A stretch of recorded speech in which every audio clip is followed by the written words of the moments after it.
The shuttle landed with a loud hiss. Dust rose into the air as the heavy doors opened. A few soldiers stood by the platform, expecting someone important. But when the ramp lowered, only an old man stepped out. He wore a plain jacket, simple boots, and carried a small duffel bag. His hair was gray and thin. Wrinkles lined his face like a worn-out map. He looked more like someone's grandfather than a soldier. A young recruit leaned close to another and whispered, "Is he the new cook?" The other chuckled. "Nah, janitor maybe." The old man didn't react. He looked around calmly, then walked toward the soldiers. His name tag read Tom Briggs. The guards checked his ID and waved him through. Inside the station, bright lights flickered over metal walls. The place smelled of oil and sweat. Recruits were running drills. Some were human, others were from allied alien races, tall, short, thick-skinned, even one with 4 arms. Tom quietly made his way to the command room. No one stopped him, but many stared. Some laughed under their breath. "Hey old man," a tall alien recruit with tusks shouted. "You're lost. Kitchen's that way." The others laughed. Tom didn't stop walking. Commander Hale looked up from a table full of holomaps. He was in his late 30s, with sharp eyes and a firm voice. "You made it," Hale said. "Right on time." Tom gave a small nod. "Wasn't hard. I've put you down as a civilian advisor. That's all they need to know, for now." Tom looked out the window at the training yard. "Still got time to teach him." "You sure? They're not exactly respectful." "I've been disrespected before. Doesn't bother me." That evening, the recruits gathered in the mess hall. Word had spread about the old man. A few of them placed bets on how long he'd last before quitting. 3 days, one said. 2, another replied. Then Vorik walked in. He was the loudest, tallest recruit in the unit. His thick arms looked like steel pipes, and his deep voice echoed. "Listen up," Vorik shouted. "We've got ourselves a new mascot. Grandpa Briggs. Maybe he'll knit us socks while we train." The hall roared with laughter. Tom entered behind him, holding a tray of food. He said nothing and sat quietly in a corner. Vorik walked over. "You lost, old man? Officer's table is that way. Oh wait, you're not an officer." Tom looked up. His voice was calm. "You talk a lot. Let's see how well you shoot." The hall fell silent. Vorik laughed. "You challenging me?" "No challenge," Tom said. "Just curious." Commander Hale walked in just then and raised an eyebrow. "Something wrong?" "No, sir," Tom said. "Just thinking about visiting the range tomorrow." "Good idea," Hale said with a smirk. "I'll have someone show you around." The next morning, Tom arrived early at the shooting range. He brought no gear. Just picked a standard long-range rifle off the wall. Vorik and a few others showed up, arms crossed, ready to be entertained. A moving drone floated above the canyon wall, fast, small, zigzagging. "No one's hit that one yet," a recruit said. "Wind's too strong. Too far." Tom lay on the ground, breathed slowly, and aimed. Boom. The drone exploded in midair. Everyone froze. Tom stood up, handed the rifle to the recruit, and walked off without a word. Commander Hale watched from the tower above, smiling. "Let's see who's still laughing tomorrow," he whispered. After the drone exploded in the sky, the recruits were left speechless. No one laughed. No one mocked. Vorik stood stiff, jaw tight, fists clenched. His pride had taken a hit. Tom Briggs didn't look back. He just walked out of the range like nothing happened. Later that day, whispers spread across Station Tempest. "Who is he, really? No one that calm shoots like that. I heard he didn't even use a scope." The truth was, almost no one at the station knew Tom's full history, except Commander Hale. Inside the command room, Hale sat at his desk, flipping through a secured military file. The name on the file, Thomas Briggs, call sign, Ghost Trigger. The file was thick, marked with red stamps, classified, level 7. Hale read through the details again, even though he'd already memorized most of them. Earthcorn War Records. Sniper Unit Echo 9. Confirmed kills, 712. Longest recorded shot, 3,870 meters. Survived 9 battlefield deployments. Awarded, Earth Valor Star, Blood Iron Cross, and 2 Black Stripes of Shadow Division. Tom Briggs was a legend, a ghost in the field. Karn's soldiers had a name for him, the Wind That Kills. They feared him like a monster, but after the war, he vanished. No retirement speech. No medals shown off. Just silence. Hale sighed. And now his training kids. Meanwhile, in the dorms, recruits talked in low voices. Vorik sat alone, sharpening his combat blade. The laughter from yesterday still echoed in his head, not laughter at Tom, but at him. He didn't like feeling weak. He had trained on the volcanic world of Grelmar, where warriors were forged in lava pits. But one shot from an old man had silenced his pride. The door opened. Tom walked in with a training pad. Brief session. 10 minutes. No one dared argue. They followed him quietly to the sim room. Inside, Tom activated a virtual battlefield. It showed an open desert, enemy targets hidden in buildings, hills, and behind cover. No running. No screaming. Just breathing. 1 shot. 1 kill, Tom said. One by one, the recruits took their turns. Most hit 2 or 3 targets. Some missed completely. When it was Vorik's turn, he growled and fired fast. His bullets scattered. 2 hits, 5 misses. Tom said nothing. He just stood there, watching like a stone. Finally, Tom took his turn. He lay down, closed one eye, and without any visible effort, fired 5 shots. 5 targets dropped, headshots, in under 10 seconds. He stood up and said calmly, "Strength without control is noise. Speed without purpose is waste." The room was quiet. That evening, as the recruits cleaned their weapons, one of them, a quiet girl named Lena, spoke up. "Did you know? He fought in the Karn War. My uncle used to talk about a sniper who could shoot through fog and hit hearts." "Sounds like a ghost story," another replied. "No," she said. "It's real. I think he's the ghost trigger." Vorik scoffed. "Ghosts are dead. He's just old." Tom walked in right then, heard it, but ignored the words. Instead, he looked at the comm screen nearby. A red light blinked. Hale's voice crackled over the speaker. "Attention, long-range sensors picked up unknown signals near asteroid field Delta 3. Could be a Karn scout team." Everyone turned to look. Tom narrowed his eyes. "They are testing our guard." Late that night, in the strategy room, Tom and Commander Hale stood over a digital map. "If they send scouts, they are planning something bigger," Tom said. Hale nodded. "But Command won't let me move forces without solid proof." "I'll handle it," Tom said. Hale raised a brow. "You want to go out there?" "I'll take a recon drone. No one else." Hale hesitated, then smiled. "Still acting like a ghost, I see." Tom picked up a rifle. Some habits don't die. Training the next generation. The next morning, the recruits found Tom already waiting for them in the yard. He stood next to a table stacked with old gear, manual scopes, rusted helmets, and training rifles. One recruit raised his hand. Sir? We're supposed to use digital rifles, right?" Tom shook his head. "If you can shoot with the worst tools, you'll be better with the best." The recruits groaned, but no one argued. After what he did at the range, even the most stubborn ones stayed quiet. Only Vorik leaned on a wall with crossed arms, not moving. "Don't need this. I'm not a shooter. I fight up close." Tom looked at him. "When your fists can reach 3 kilometers, let me know." A few recruits chuckled. Vorik didn't. Tom began the lesson. He showed them how to control breathing, how to feel the rifle's weight, how to listen to wind direction. He even made them sit still for an hour in silence, no moving, no talking, just listening to sounds around them. At first, they hated it. But slowly, they began to understand. Lena, the quiet girl, was the first to improve. She hit 4 out of 5 targets after just 2 days. Tom nodded. "Good. Now close your eyes and fire." She blinked. "What?" "You don't need to see. You need to know." Vorik scoffed. "This is stupid." Tom looked at him. "Still here. I like watching you waste time." Tom didn't respond. He turned to the rest. "You'll thank me when the Karn come knocking." That evening, Tom sat alone in the observation deck. The stars outside twinkled like cold fireflies. He held a photo in his hand, an old black and white picture of him in uniform, standing with a group of young soldiers. All of them smiling. Most of them, dead now. Commander Hale walked in and sat beside him. "You sure about this training idea? They are not special." "They don't need to be special," Tom replied. "They need to survive." Hale nodded. Scouts confirmed something. A Karn probe was destroyed near the mining station on Delta 3. Quietly. Tom's eyes narrowed. "They're testing reactions. I think they'll hit us next." Tom folded the photo and slipped it back in his pocket. "Then we don't have much time." The next few days were intense. Tom pushed the recruits harder. He made them crawl through dust storms. Made them aim with one arm. He blindfolded them and made them fire by sound. They complained. They fell. They bled. But they also improved. Even Vorik, after watching Lena and others hit targets he missed, started paying more attention. One night, after everyone left, Vorik stayed back. Tom looked up. "Forget something." "No," Vorik said. I want to try again."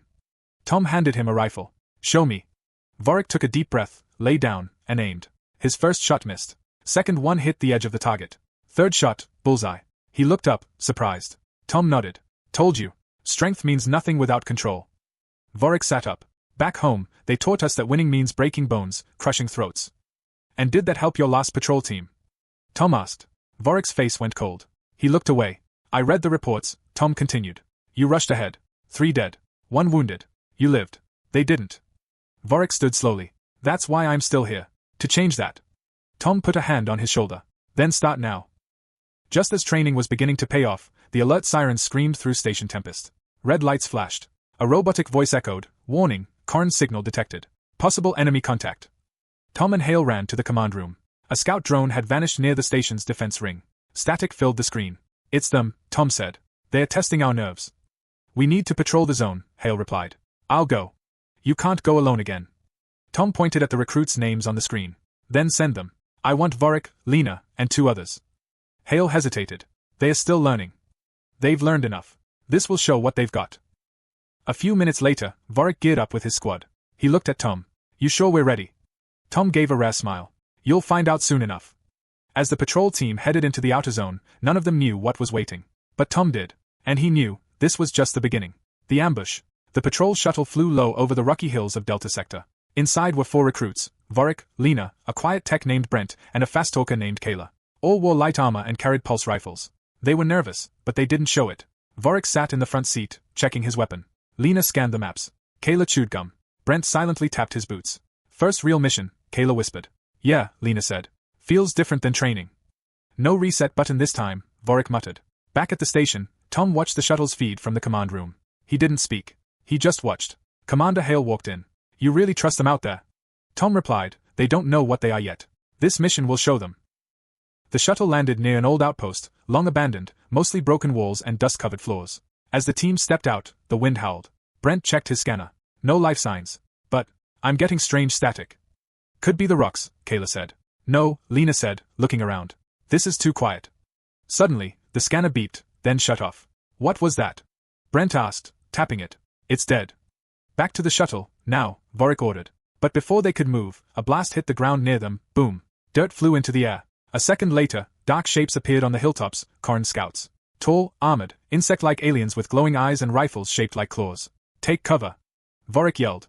They ran behind a broken wall as plasma shots rained down. Back at the station, alarms blared again. The patrol feed went black.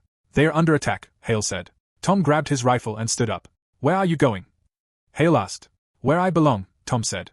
Back in the fight, the recruits were pinned down. Brent was hit in the leg. Kayla dragged him behind cover. Lena tried to call for help, but the signal was jammed. "We're cut off," she yelled. Vorik peeked over the wall. 3 Karn were flanking left. He grabbed a grenade, pulled the pin, and threw it. Boom. 2 Karn dropped. 1 kept moving. Lena aimed and fired. Headshot. She blinked in shock. I got it." "Focus," Vorik growled. "More coming." Suddenly, a Karn jumped over the wall, landing right in front of them. It swung a clawed blade at Kayla. But a single shot rang out. The Karn's head snapped back. It dropped. Everyone turned. Tom Briggs stood on the ridge, smoke rising from his rifle. He walked down calmly, taking shots as he moved, one after another. Each bullet found its mark. Each Karn dropped. By the time he reached the team, the enemy was gone. The recruit stared at him, speechless. "You moved too slow," Tom said. "But you held your ground." He knelt beside Brent. "You'll be fine. Clean hit, no bone." Kayla shook her head. How did you get here so fast?" "I took a shortcut." Vorik looked at the hill, where 5 Karn bodies lay. "You took them all down, alone." Tom shrugged. "They weren't the hard ones." He pulled out a small scanner from his bag and tossed it to Lena. "Find the signal jammer. It's not far." Within minutes, Lena found a hidden device near the ridge and shut it down. Comms came back online. "Station Tempest, this is patrol team. We're safe. Hostiles neutralized." Hale's voice came back. "Copy that. Evac shuttle on the way." Back on the shuttle, the mood was quiet. Brent lay on a stretcher, but smiled. "You came for us," he said. Tom nodded. "I told your commander I wouldn't let you die yet."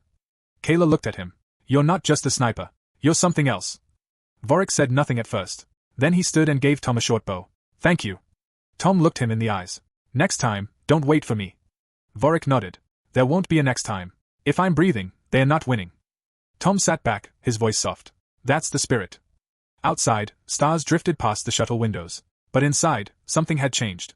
They were no longer just recruits. They were warriors in the making. Shadows from the past.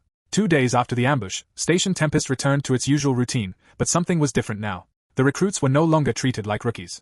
Everyone in the mess hall, the training yard, and even the maintenance crew looked at Vorik, Lena, Kayla, and Brent with quiet respect. They had survived a Karn attack. They had fought back. And they had returned with the ghost trigger. But Tom Briggs didn't stay in the spotlight. He avoided praise and awards. Instead, he spent his time cleaning weapons, checking patrol logs, and sitting quietly in the shooting range, alone. One evening, Commander Hale walked into the range and leaned on the doorframe. "You've built quite a team," he said. Tom didn't look up. "They built themselves. I just gave them the pain." Hale stepped closer and tossed a file onto the bench beside Tom. "This came in from High Command," he said. "Long-range scans picked up something strange on the dark side of asteroid T-17. Tom flipped open the file. Inside were blurry photos, strange ships, not Karn-made. "Could be raiders," Hale said. "Could be Karn tech upgraded with something else." Tom's hand stopped at one image. A symbol marked on the hull. A circle with 3 sharp lines through it. His jaw tightened. "I've seen that before." Hale frowned. "Where?" Tom stood slowly. 20 years ago. In Karn territory. That's the mark of Phantom Squad." Hale raised an eyebrow. "They were wiped out." "No," Tom said. "Just forgotten." That night, Tom sat in his room, staring at an old data chip. He hadn't used it in years. With a quiet sigh, he slid it into the reader. The screen showed a list of names, his old team from the war. Snipers, scouts, Ghosts in the dark. Most had red marks next to them, KIA. But one name didn't. Rogan Vale, status, missing. Tom leaned back, remembering the last mission they shared. It had been deep in Corn territory. A covert hit job. Vale was his partner. His friend. But during extraction, something went wrong. Explosions. Fire. Screams. And then Vale was gone. Everyone thought he died. But now, looking at the photos, Tom knew better. The next morning, Tom called a private meeting with Vorik, Lena, Kayla, and Brent. Brent's leg was still wrapped, but he walked without help. Tom placed a small holoprojector on the table. A map of asteroid T-17 appeared, showing the dark side with a blinking red dot. "I'm taking a recon team," Tom said. "You're coming with me." Vorik leaned forward. "You think it's Corn?"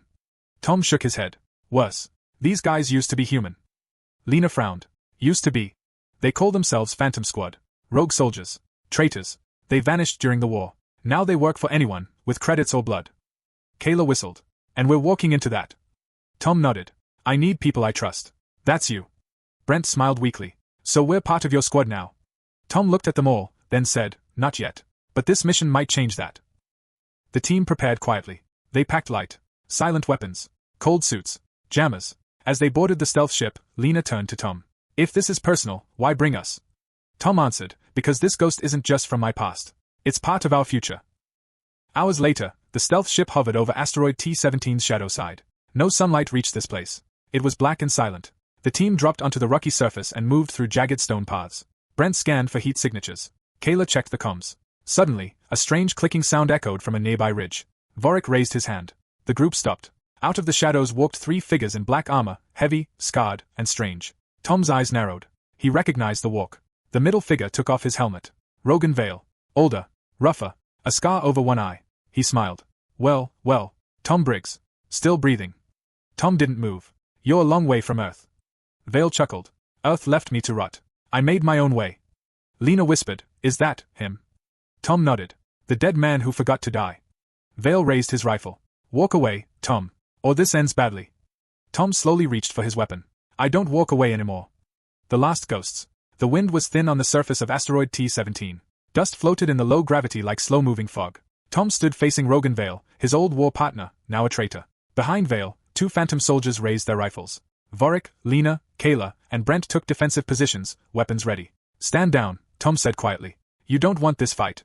Vale smiled. "Tom, we fought side by side once. You were the best shot alive. And I was your shadow." Tom didn't move. "You disappeared. Let the Corn kill half our squad." "I survived," Vale said coldly. "And I learned.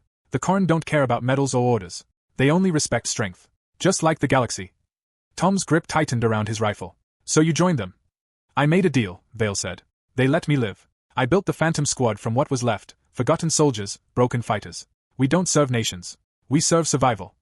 "You serve yourself," Tom said. Vale laughed.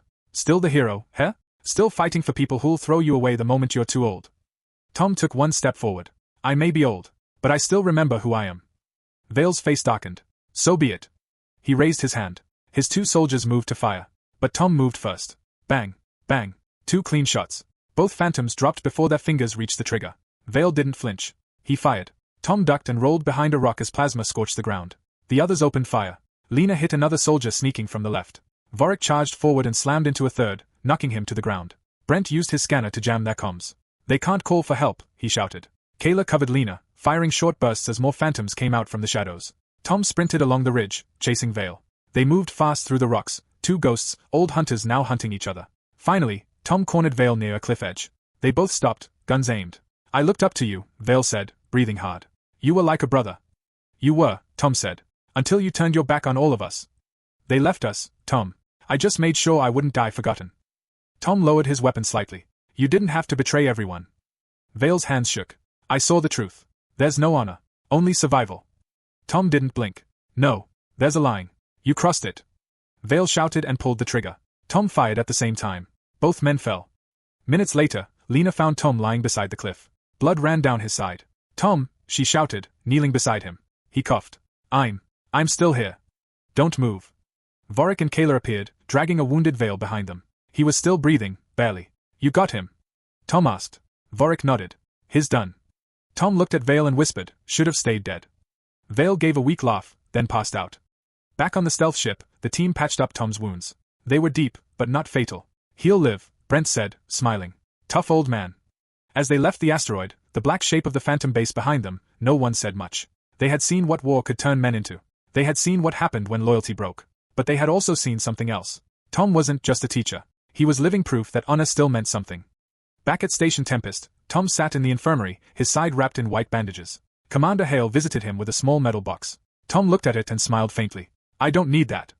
It's not for you, Hale said. It's for your team. Tom nodded. They earned it. Outside, Vorik trained new recruits. Lena helped with targeting systems. Brent and Kayla worked on ship sensors.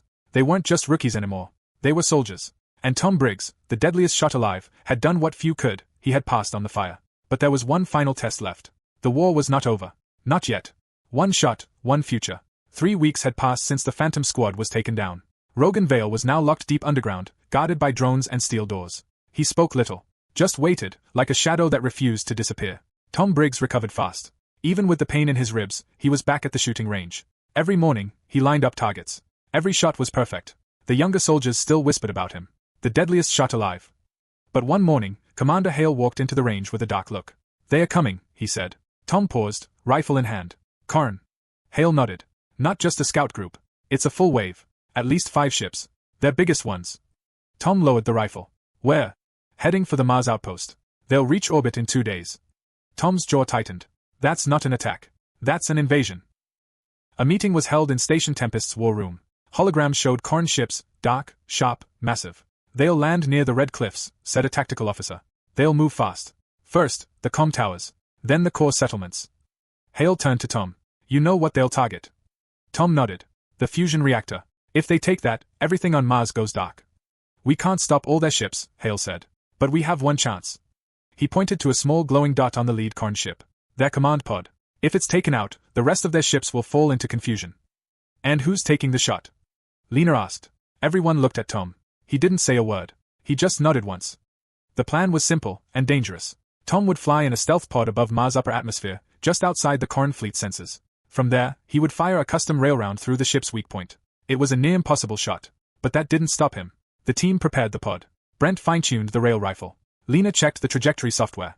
Vorik helped load the ammo. Kayla stood beside Tom before he boarded. You sure about this? She asked. He smiled. Someone has to take the shot. She saluted. Make it count. Tom stepped into the pod and strapped in. As the doors closed, the station watched in silence. The pod reached position. Tom floated above Mars, the planet glowing red below. Ahead, 5 Karn warships moved slowly across the sky, like monsters in the dark. He took a deep breath. Steady hands. Calm eyes. Brent's voice came through the comm. We only get one shot. Wind drift is minimal. You've got 3 seconds of exposure before they detect you. Lena added, coordinates locked. You'll have to adjust 1 degree to the left midfire. Thermal bloom will curve the shot. Tom whispered, I've got it. He looked through the scope. The Karn command pod came into view. A small black dome, no wider than a doorway, moving at high speed. He exhaled, held his breath. Then, boom, the rail gun fired. The shot cut through the thin air of space like a laser. It burned white, then vanished into the distance. Seconds passed. Nothing. Then, boom, a chain reaction exploded through the lead ship. Lights flickered. Flames shot out from its sides. The command pod was gone. The other ships slowed. Some spun out of formation. One turned back. Another drifted sideways. Confusion. Panic. And then retreat. The Karn fleet scattered. Cheers erupted across the comm channels. He did it. Direct hit. They're running. Back at Station Tempest, the team ran to the landing bay. Tom's pod returned, smoke curling from its side. The doors opened. Tom stepped out slowly, limping, suit torn. Vorik rushed forward and caught him. You did it. Tom smiled, tired but proud. Told you. I don't miss. Brent laughed. You hit a moving ship from space. Lena hugged him tight. We thought you weren't coming back. He looked at them, one by one. You're the reason I did. Weeks later, Mars stood free. The Karn attack was stopped. Tom refused medals again. Instead, he trained more soldiers. He sat with new recruits. He told them stories. Not of himself, but of the people who stood beside him. The galaxy still had danger. But it also had fighters. People like Vorik, Lena, Kayla, Brent. People who learned that no matter the odds, humans don't back down. Not when family stands beside them. Not when Earth calls. Not when the shot still matters. And Tom Briggs? He was still the deadliest shot alive. But more than that, he was the reason humanity fought harder.